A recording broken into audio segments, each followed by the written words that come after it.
গভীর শ্রদ্ধা নিবেদন করছি। পরম করুণাময় আল্লাহ তাআলার কাছে প্রার্থনা করি আল্লাহ যেন তাকে বেহেশত নসিব করেন।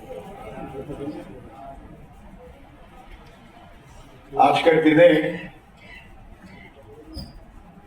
অবশ্যই আমাদের স্মরণ করতে হবে মহান স্বাধীনতার ঘোষক এবং জাতীয়তাবাদী শ্রমিক দলের প্রতিষ্ঠাতা শহীদ প্রেসিডেন্ট জিয়াউর রহমান বীর উত্তমকে, যিনি শুধু শ্রমিক দল প্রতিষ্ঠা করেন নাই, শ্রমিক দলকে ভাবে সহযোগিতা করেছেন। একই রকম সহযোগিতা করেছেন এই সাবেক পতিত সরকারের অবস্থায় আজ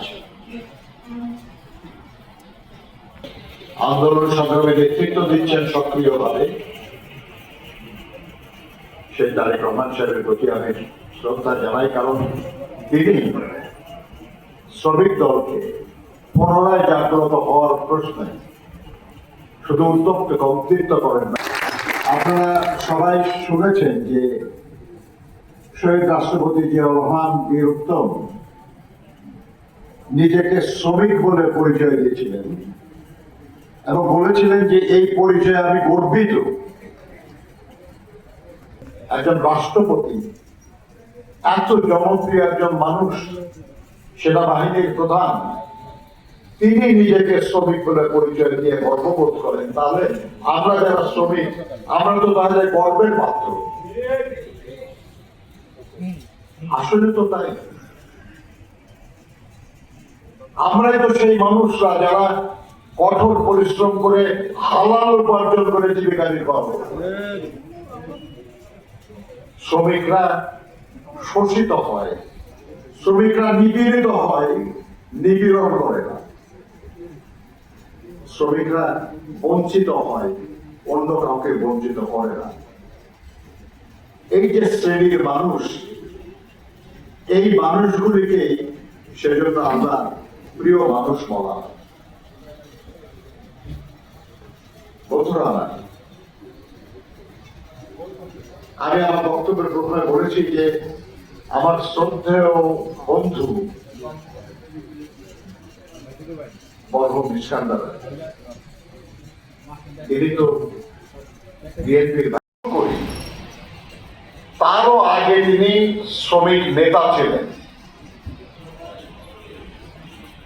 আমার মনে আছে যে আমি 1970 সালে যখন মেশিন রুলস ফ্যাক্টরি শ্রমিক ইউনিয়নের সভাপতি হয়ে ইবিআইডিসি ট্রেড ইউনিয়ন ফেডারেশন করার জন্য সারা দেশ সফর করি, তখন আমি ইস্কান্দার ভাইকে পেয়েছি ফেন্সিগঞ্জ ফার্টিলাইজার ফ্যাক্টরির ইউনিয়নের সাধারণ সম্পাদক হিসাবে, এবং প্রথম না দ্বিতীয় কিংবা তৃতীয়বারের সাধারণ সম্পাদক হিসাবে। তার মানে শ্রমিক আন্দোলনে তিনি আমাদের প্রবীণ ছিলেন। কিন্তু শ্রমিকের স্বার্থে আন্তরিকভাবে আপোষহীন কোন কিছুই যাকে শ্রমিকের স্বার্থে আপোষ করতে দেয় না, সেই রকম মানুষ যদি আমি তালিকা করি, তার 1 নম্বরে থাকবে মরহুম ইস্কান্দার আলী। তিনি প্রচন্ড সাহসী মানুষও ছিলেন। ফেন্সিগঞ্জ ফার্টিলাইজার ফ্যাক্টরিতে এক সময় স্থানীয় একটু দ্বন্দ্ব হয়েছিল সিলেটিদের সঙ্গে বাইরের লোকজন। ইস্কান্দার ভাই তখন নিজে তার সাথের লোকজনকে নিয়ে প্রতিহত করার চেষ্টা করেছিলেন। তুমি অন্যায়ভাবে সমালোচনা করো না, তাহলে তারা তোমার ধর্মের নেতাকে সমালোচনা, তারপরে যেখানে অন্য ধর্মের নেতাকে মন্দ না বলার কথা বলা হয়েছে, তার মানেটা ভালো বলা। আমাদের নেতাদেরকে আমরা সম্মান করবো না। আপনার শহীদ জিয়াকে আপনি মনে রাখবেন না, আপনার শ্রমিক দলকে কেমনে আপনি বিবেচনায় নেবেন? যিনি সংগঠনটা প্রতিষ্ঠা করেছেন,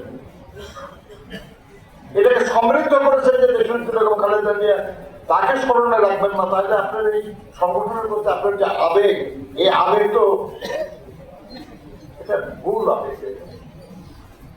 বন্ধুরা,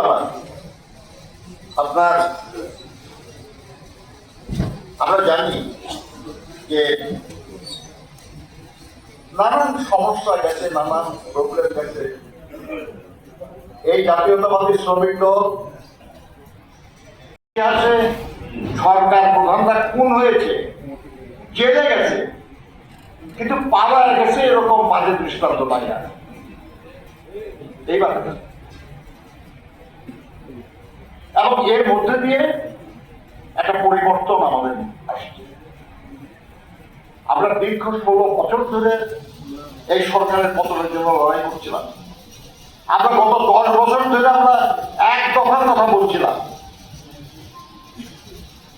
আমরা সংস্কারের জন্য আন্দোলন করছিলাম।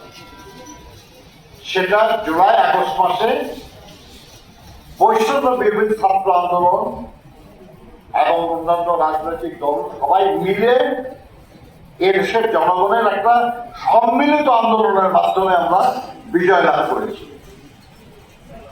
বৈষম্য বিরোধী আন্দোলন এবং জনগণের যে আকাঙ্ক্ষা, এই ফ্যাসিবাদী সরকারের পতন, এইটা ছিল এই আন্দোলনের মূল শক্তি। এখন আমাদের কেমিক্যাল ফেডারেশনের সেক্রেটারি সাহেব যে বিসিআইসিতে অফিসারদেরকে যেসব সুবিধা দেওয়া হচ্ছে, আন্দোলন বিজয়ী হওয়ার পরেও যদি বৈষম্য আরো নতুন করে সৃষ্টি করা হয়, তাহলে কি এটা আন্দোলনের বিপক্ষে যায় না? আমি অনুরোধ করব, যারা কর্তৃপক্ষ আছেন তারা দয়া করে বিবেচনা, আমার ক্ষমতায় গেছে, কিন্তু শ্রমিক দল কখনো বিএনপি ক্ষমতায় গেছে বলে অহংকারী হয় নাই। যারা ক্ষমতাসীন সরকারের সঙ্গে ছিল তারা যদি আসে আশেপাশে দেখে তাদের কেন? কারণ যখন তারা ক্ষমতায় ছিল তখন তারা অন্যায় করেছে, অত্যাচার করেছে, যার জন্য তারা তাদের নেত্রীও পালিয়েছে, তারা অনেকেই পালিয়েছে। কাজে এটাও আমাদের সবার জন্য শিক্ষা যে আমরা যেন ভবিষ্যতে এমন কিছু না করি যে আমাদেরকেও পালিয়ে দিতে হবে। এটা করা যাবে না, মনে রাখবেন আপনারা। আমরা জানি যে প্রতিনিয়ত জিনিসপত্রের দাম বাড়ছে, আর একটা জিনিসের দাম একটু বাড়লে আমরা যারা নির্দিষ্ট নিম্ন আয়ের মানুষ, শ্রমিক, কর্মচারী, আমাদের বেতনে টান পড়ে। ডিমের দাম যদি 1 টাকা বাড়ে, তাহলে আমি যদি ডেইলি একটা ডিম খাই, তাহলে ডেইলি আমার 1 টাকা বেশি খরচ হচ্ছে, তাই না? চাউলের দাম যদি 102 টাকা বাড়ে, আর যদি আমি 40 কেজি চাউল 1 মাসে লাগে, তাহলে 80 টাকা তো আমার মাসে আমার বেতন, আমার টাকা থেকে অতিরিক্ত খরচ হচ্ছে। তার মানে জিনিসপত্রের দাম বাড়লে আমরা যারা নির্দিষ্ট আয়ের মানুষ, আমাদের প্রকৃত মজুরি কমে যায়। মজুরি কমে যাওয়া তো গ্রহণযোগ্য না। প্রশাসন সংস্কার কমিশন হচ্ছে, পুলিশ সংস্কার কমিশন হচ্ছে, দুদকের সংস্কার কমিশন হচ্ছে, এমনকি শ্রমিকদের ব্যাপারেও সংস্কার কমিশন হচ্ছে। আমাদের সবাই মিলে কাজ করতে হবে, ঐক্যবদ্ধ থাকতে হবে, যাতে করে এর মাধ্যমে আমাদের যা দরকার ন্যায্য, সেগুলো যেন আমরা অর্জন করতে পারি। এই যে সুযোগ আমাদের আছে, এই সুযোগ যদি আমরা আমাদের যোগ্যতা দিয়ে কাজে লাগাতে না পারি, তাহলে আবার কবে এরকম একটা সুযোগ আসবে এরকম আল্লাহ জানে। আমি অনুরোধ করবো কেমিক্যাল ওয়ার্কার্স ফেডারেশন এবং শ্রমিক দলের নেতাদেরকে, যে আপনারা দেন শ্রমজীবী মানুষের, আমরা দেশের স্বাধীনতার জন্য, দেশের সার্বভৌমত্বের জন্য, দেশের গণতন্ত্রের জন্য, দেশের উন্নয়নের জন্য আমরা কাজে লাগাবো। আমরা শক্তি বাড়িয়ে আমরা দানব হব না, আমরা ভালো মানুষ হব। বন্ধুরা, ইস্কান্দার ভাই আমাদের শক্তি বাড়ানোর চেষ্টা করুন, আর সেই বর্ধিত শক্তি দিয়ে শ্রমজীবী মানুষের কল্যাণের জন্য কাজ করুন। মনে রাখবেন, যত বেশি শ্রমজীবী মানুষের কাছে